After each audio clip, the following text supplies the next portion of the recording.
Hola.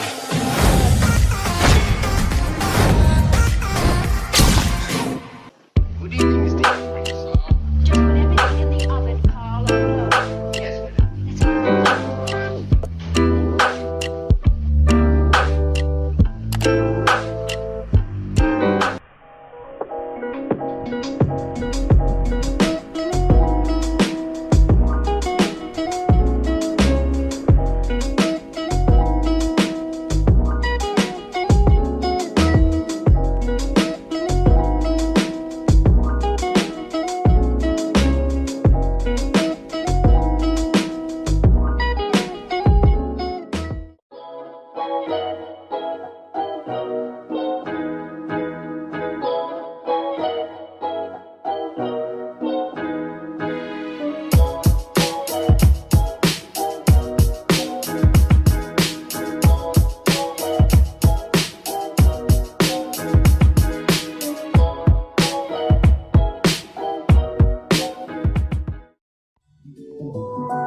Ever since the day that you went away, you've been sending flowers, flowers to me, flowers today, flowers today. Instead of sending flowers, come back to me and hold me in your arms again. Flowers, flowers to me, flowers to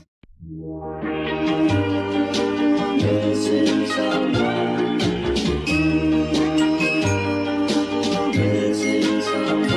Missing someone.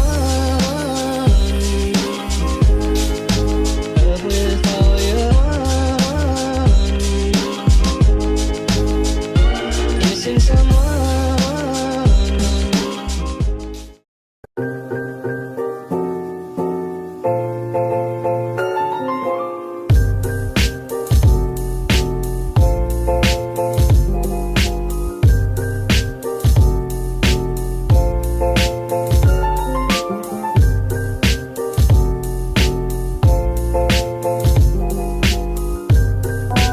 Ever since the day that you went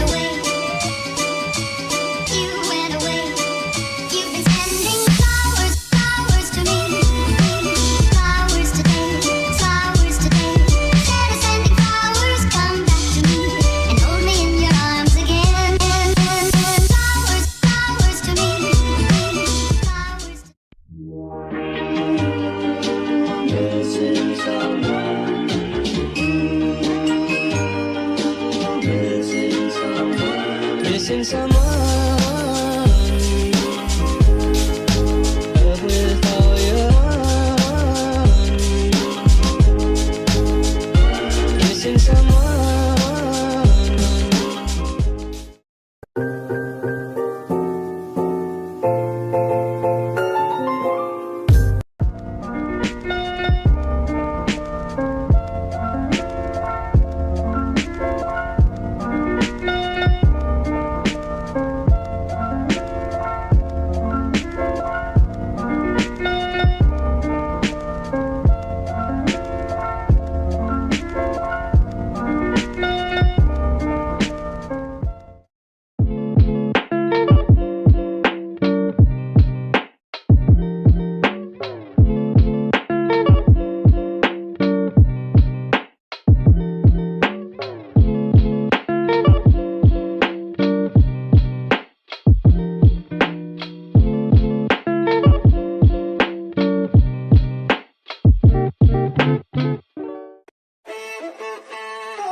I like me better when I'm with you.